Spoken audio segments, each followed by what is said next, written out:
Não deve amarrar a boca do burro, servindo a palavra do Senhor, ministrando no ministério da palavra. A oportunidade que tenho o privilégio de preparar os sermões. Vamos ler a partir do versículo de Deus.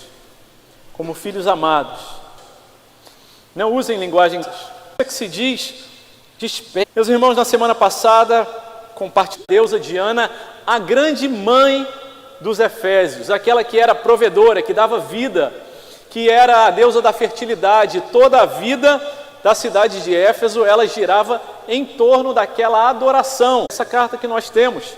E nessa carta, dividida em duas partes importantes, principais, capítulo 1, 2 e 3, com a ênfase de teologia, doutrinas e indicativos, preceitos que nos ajudam a entender e que nos ajudam a definir a nossa fé, apontando para a segunda parte, que nos apresenta um caráter mais eminentemente, com ênfase em atitudes práticas a partir do capítulo 4, quando nós vemos a palavra vivam repetidamente aparecendo. O apóstolo Paulo está dizendo, a partir do que já foi falado, capítulo 1, 2 e 3, agora vivam. É assim que começa o capítulo 4. E ele diz, eu prisioneiro no Senhor, peço que vocês vivam de maneira digna.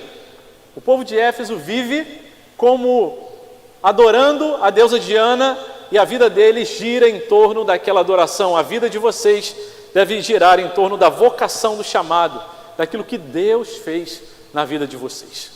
E aí ele vai dizendo, dando ali sempre nessa orientação de coisas práticas, mas associadas com definições, indicativos da parte de Deus. Deus, na sua misericórdia, nos dá ordem e diz o porquê dessa ordem. Ele fala, sejam santos, porque eu sou santo, porque eu compartilhei esse meu atributo com vocês para vocês viverem longe do pecado. E assim ele vai dizendo, nessa nova vida que vocês têm, vocês são chamados, é o que diz a carta de Paulo aos Efésios, a deixar de lado, a abandonar a velha natureza e se revestir da nova natureza. Versículo 25 do capítulo 4 vai dizendo, não roubem, não usem linguagem própria, se vocês se irarem, não pequem, não roubem, não saia da boca de vocês nenhuma palavra suja, mas sejam cheios de ação de graça a boca de vocês, que não haja amargura, ira, blasfêmia, que vocês sejam gratos a Deus e não reclamadores, que vocês sejam bondosos, compassivos. E ele traz um portanto no versículo 1 que nós lemos agora. Portanto, sejam imitadores, como filhos amados. Eu estava pensando sobre esse Dia das Mães, como filhos amados. E talvez o maior e mais importante presente que toda mãe crente poderia receber é poder dizer, meu filho é crente, serve ao Senhor Jesus, e meu filho é meu irmão em Cristo.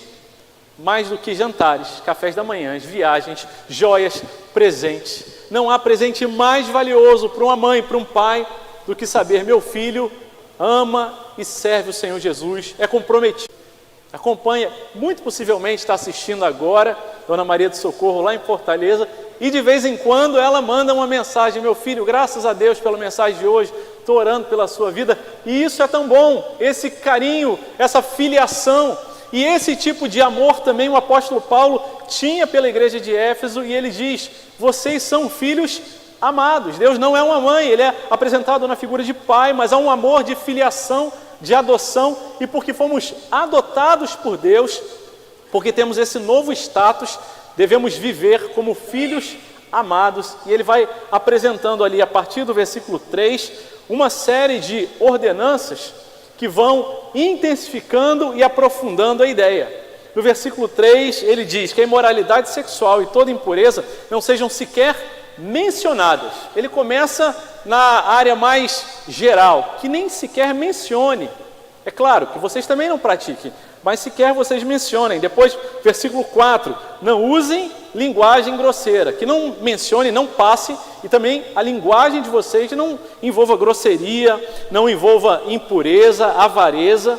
E ele segue, versículo 6, não apenas o que vocês falam, mas também o que vocês ouvem. Ele diz, não se deixem enganar com palavras. Ele está falando sobre o que a gente fala, porque a Bíblia fala que a boca fala do que o coração ele está cheio. Então não se deixem enganar por essas palavras vazias, a casca, a aparência delas é bonita, mas o miolo dela não tem nada, não produz vida. Não se deixe enganar por palavras vazias, por palavras que falam: eu me preocupo tanto com você, importa você ser feliz a qualquer preço.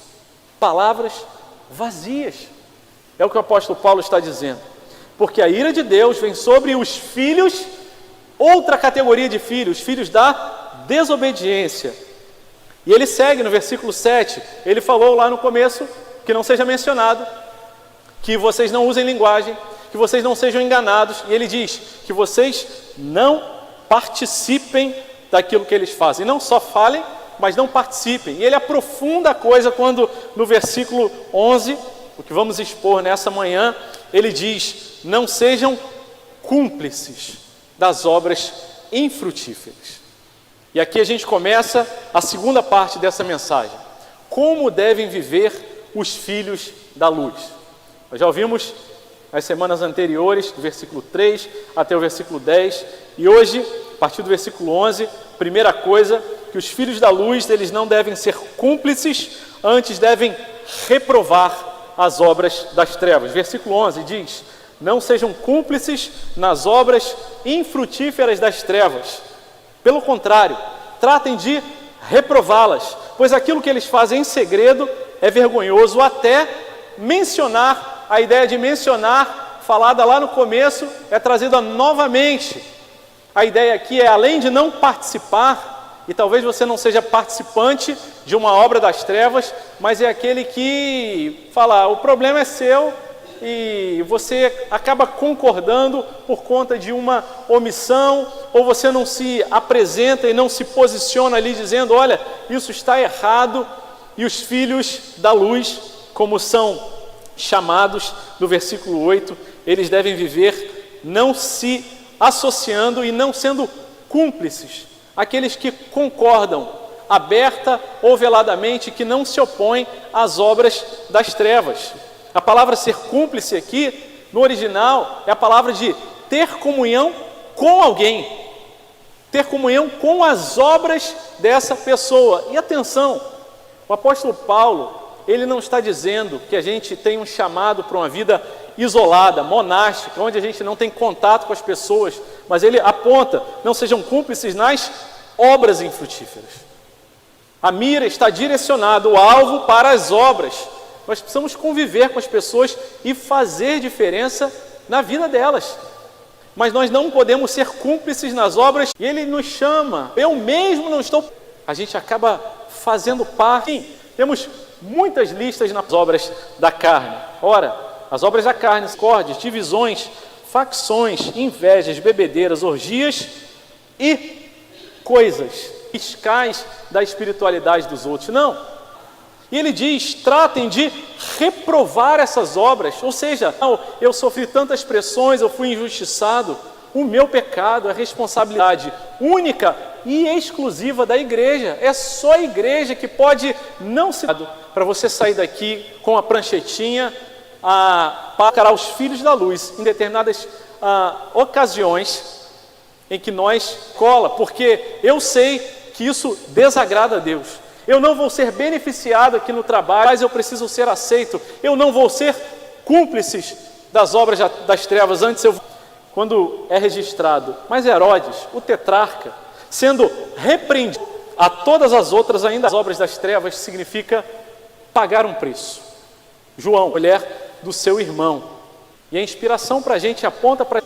E na sua ira, por causa dos filhos da desobediência, para a gente mesmo. Há obras das trevas, muito ansiosa, tímido demais, mas é porque nos propõe que vê o seu filho, todas as nossas vontades, a gente vai se dar muito mal. Ele não pensa nas consequências. E a palavra de Deus diz: olha, que vocês não sejam cúmplices, listinha e fica fiscalizando, mas olhem para o próprio coração, para a própria vida, e para que ele possa fazer isso nas nossas famílias. Já falei demais. Ou a gente tem a coragem, a gente é homem, para e ouvir calado, coisa errada na minha vida, e confrontam a santidade de Deus. E sobre elas, no versículo, a palavra de Deus nos diz em João, acima da luz, para que as suas intenções, pensamentos, e Deus, tem misericórdia. Essas obras precisam ser reprovadas, precisam ser colocadas no teu altar, eu preciso me arrepender. Dada essa responsabilidade, temor e tremor, como imitadores, como filhos amados que foram alcançados, e que falam, eu sei que por mim, eu não posso repreender, nem reprovar a obra de ninguém, por mim mesmo. Porque o outro pode chegar e falar assim, mas você está falando isso, você é perfeito? Não, eu não sou perfeito, mas eu sou perdoado, alcançado, e não sou eu o seu juiz, mas eu também não quero ser cúmplice, eu não posso ser cúmplice das obras das trevas.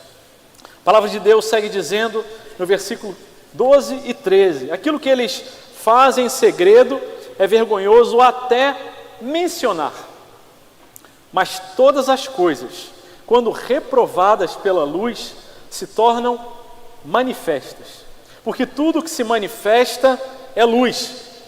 Os filhos da luz, eles vivem com a consciência de que a luz revela todas as coisas. Todos nós, quando vamos comprar alguma coisa, uma casa, um carro, uma joia, um objeto, se tivermos um mínimo de sabedoria, jamais faremos essa compra, essa avaliação numa noite escura, num ambiente com pouca iluminação. Quando você vai comprar um carro, avaliar um carro, você vai de dia, claro, para você ver, observar a lataria, a pintura, você olha o motor, você pode ver ali as imperfeições e avaliar da forma correta. De igual forma com uma casa, um imóvel, com uma joia, aquelas pessoas que trabalham com joias, com pedras, colocam contra a luz para identificar e avaliar da melhor forma possível, porque a luz manifesta, revela e prova todas as coisas. É o que diz o versículo 13, todas as coisas.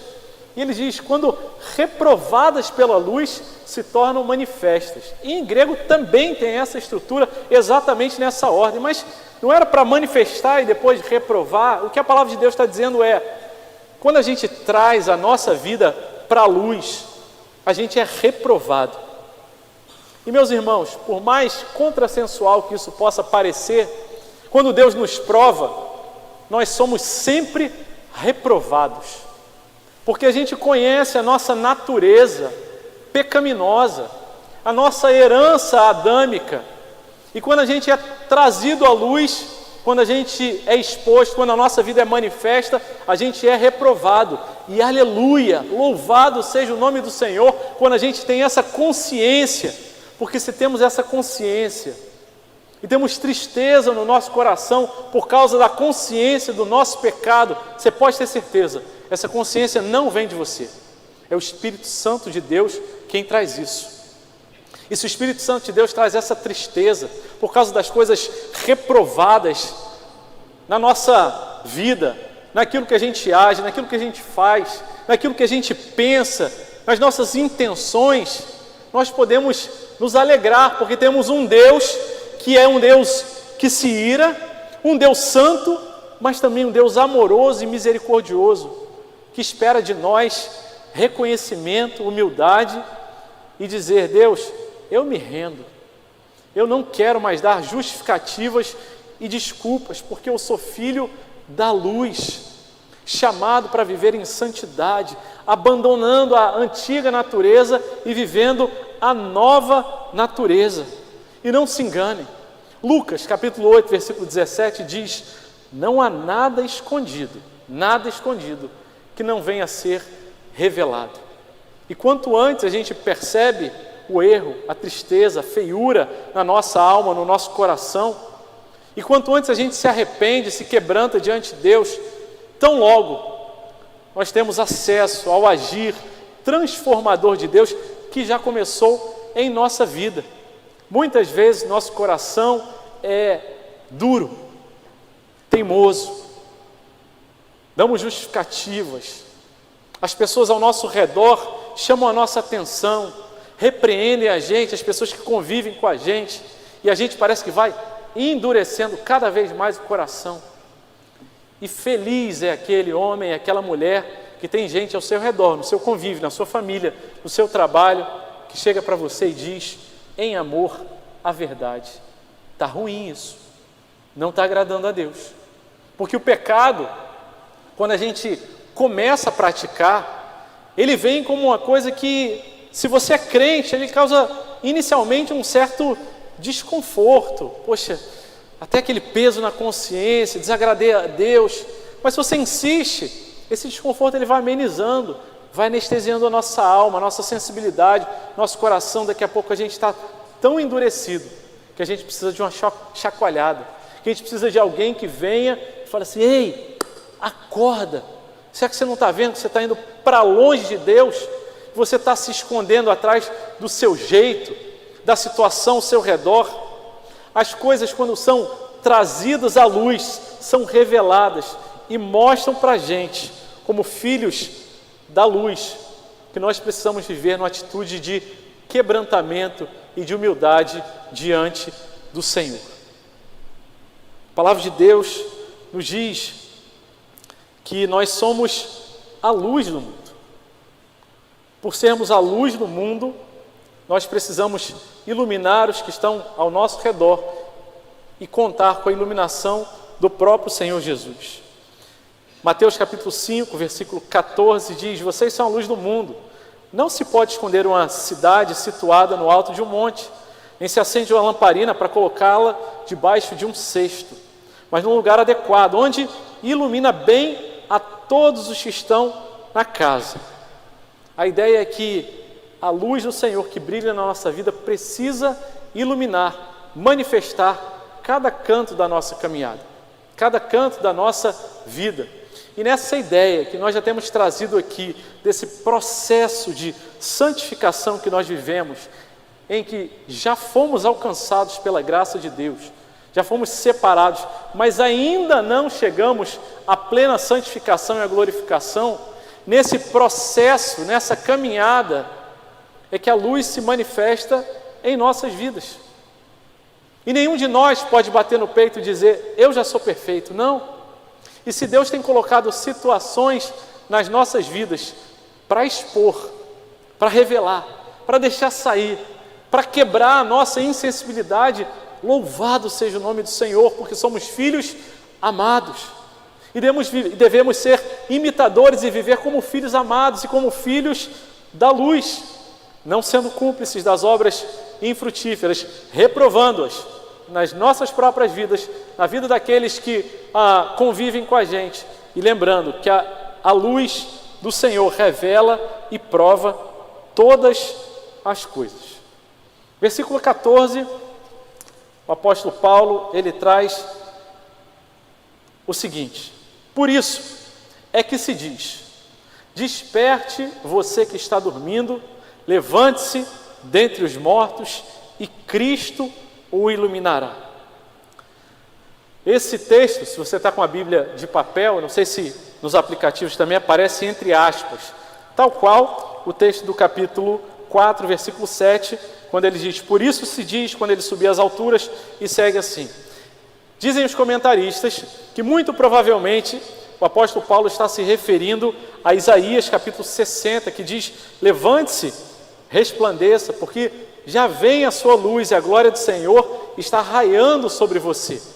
Outros comentaristas reforçam e ainda acrescentam que é possível que esse texto fosse parte de um hino cristão da época, que dizia, desperte você que está dormindo, levante-se dentre os mortos e Cristo o iluminará.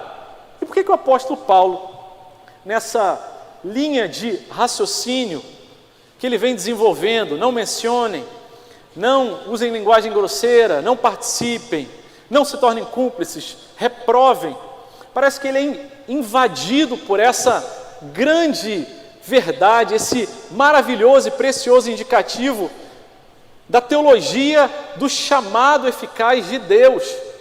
Porque Deus, quando Ele nos chama a despertar, Ele toma a iniciativa.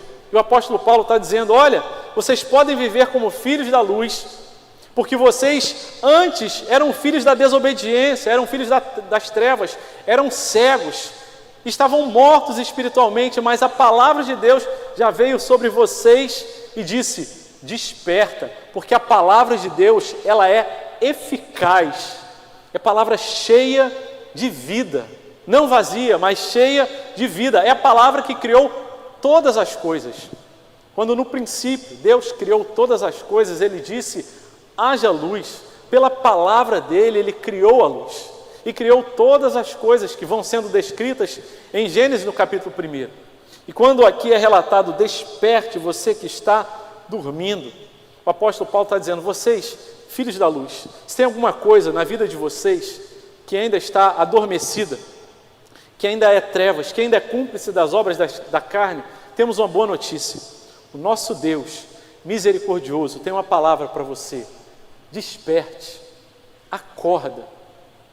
E a palavra do Senhor é sempre eficaz, o chamado dele nunca falha para a nossa salvação, para a nossa santificação. Diferente de pais e mães que vão tentar despertar os seus adolescentes e que vão lá a primeira vez e chamam as suas crianças, e parece que eles têm um sono pesadíssimo, e você tem que balançar para despertar. A palavra de Deus, quando chega ao nosso coração, o Espírito Santo, quando incomoda a alma, o coração e a mente do pecador, ao mesmo tempo que ele fala desperte, ele desperta. E essa é a nossa alegria, e essa é a nossa confiança, porque ele fala: desperte você que está dormindo. A palavra de Deus nos traz vida. Ele diz: levante-se, ressuscite dentre os mortos. É por causa dessa certeza que a gente pode caminhar em fé e saber: Deus não esqueceu de mim. Eu que estava dormindo, ignorante, inimigo de Deus, coração, ouvidos, olhos espirituais fechados, fui alcançado pela graça e pelo poder de Deus me despertando. E saibam, meus irmãos, às vezes, Deus usa situações difíceis, desconfortáveis, para despertar a nossa vida. Meu filho adolescente é desses que tem um sono pesadíssimo. Se eu falar: Samuel, acorda, sem chance. Se eu falar mais alto: Samuel, acorda. Samuel nunca acordou com o despertador do celular, ele não acorda.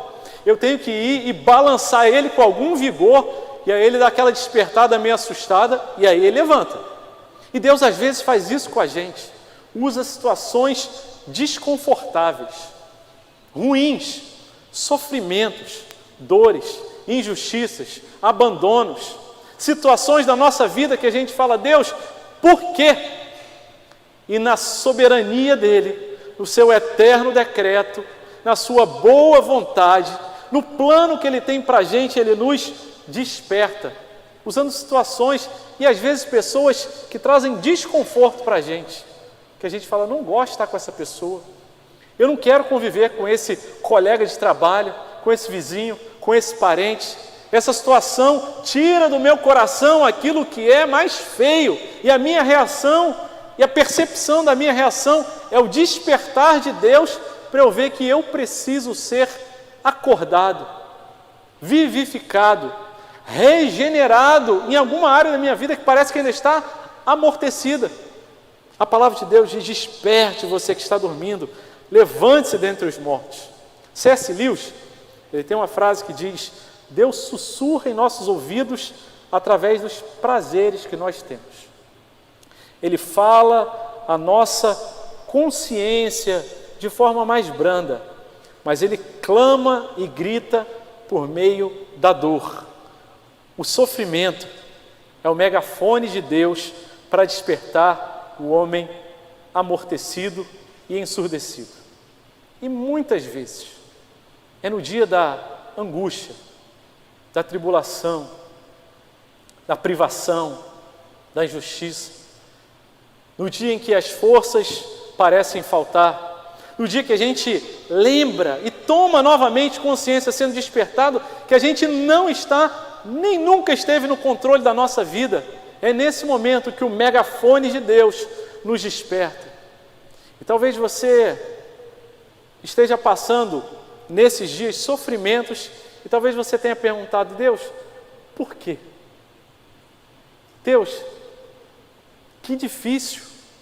Deus, eu não aguento mais essa situação, eu não quero mais continuar dessa forma, eu não quero mais conviver com essa pessoa, mas eu não tenho nada mais para fazer para mudar essa situação. Descansa, o Senhor continua cuidando de você. Porque a palavra segue e finaliza dizendo: levante-se dentre os mortos e Cristo te iluminará. Cristo nos iluminará, Ele nos dará vida, Ele nos dará a percepção correta a respeito da nossa vida, que nós não somos senhores. A percepção de que se as coisas dão certo, combinam, saem conforme o planejado, aleluia, louvado seja o nome do Senhor. Se a cura vem, se o dinheiro entra, se a resposta aparece, glória ao nome do Senhor. Mas se os planos dão errado, se o fracasso aparece, se a doença parece nos dar pouca esperança de uma resolução ainda nesses dias, nós precisamos ter a visão correta da eternidade, que o sofrimento desse tempo, ele não pode ser comparado com a glória do porvir.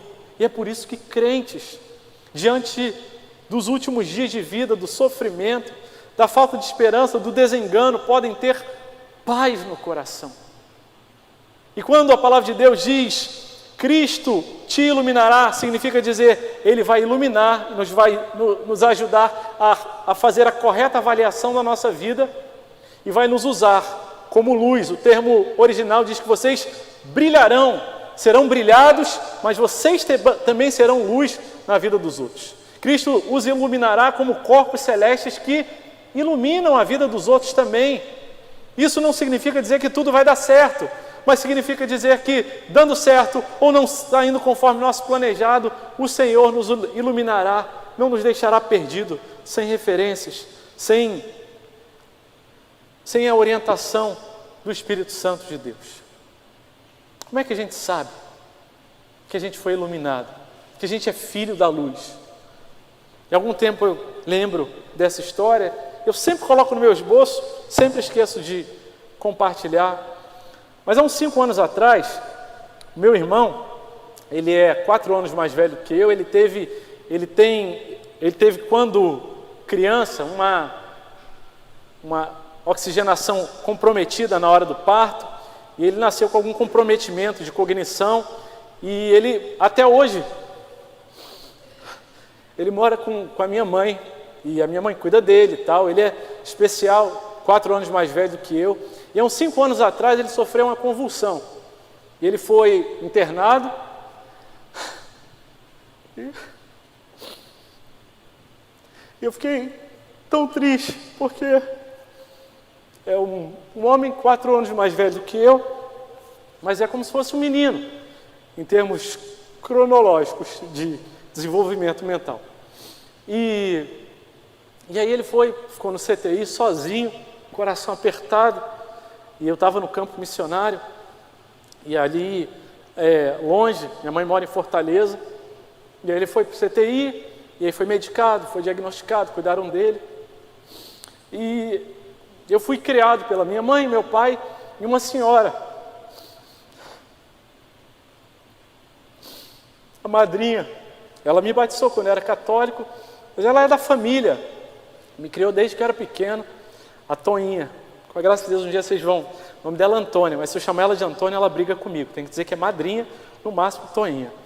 E ela cuidou da gente desde pequenininho, e aí ela falou assim, quando eu cheguei lá, consegui chegar em Fortaleza, meu irmão já tinha recebido alta, aí ela falou assim para mim, ela não era crente, mas ela falou assim, quando eu cheguei lá, eu fiz um voto com Deus, que se o seu irmão, ele fosse curado,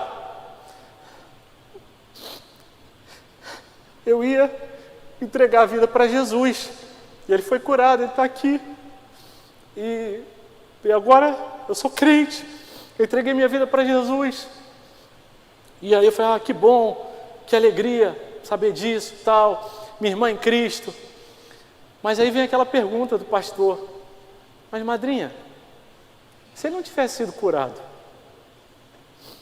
Aí ela falou, eu também teria entregue. Aí eu falei, ela entendeu o Evangelho.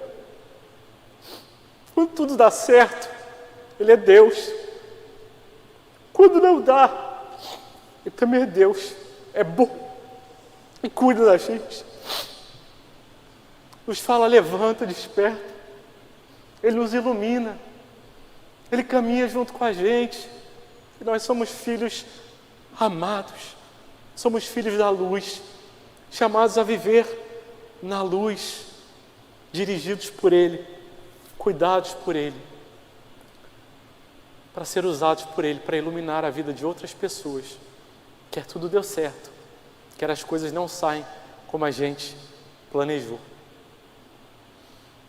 Quero convidar você a fechar os seus olhos e abaixar a sua cabeça e orar nessa manhã. Pedir que Deus sonde o seu coração, ajude você a avaliar a sua caminhada. Será que tem alguma coisa em que a gente tem sido cúmplice das obras que desagradam a Deus? Será que nossas obras têm sido reprovadas e nós temos endurecido o nosso coração? Nosso Deus é bom, cuida de nós. Senhor amado, louvado seja o Teu nome, Deus. Obrigado por essa manhã em que a Tua palavra foi pregada, em que o Senhor tem nos ensinado a viver como filhos da luz, porque somos filhos amados e vivemos na luz para não tropeçarmos, para que a gente não seja enganado com palavras vazias, para que a gente ilumine e com temor e tremor não sejamos cúmplices, antes reprovemos as obras das trevas, Pai. Senhor, que a Tua luz exponha aquilo que está no nosso coração, que precisa ser mudado, que essa igreja, nossa igreja presbiteriana da Barra, seja uma igreja de gente que reconhece as suas falhas, que não é orgulhosa, que não dá desculpas, mas que tem a certeza que foi despertada, recebeu vida por causa da Tua palavra e tem sido iluminada pelo Senhor.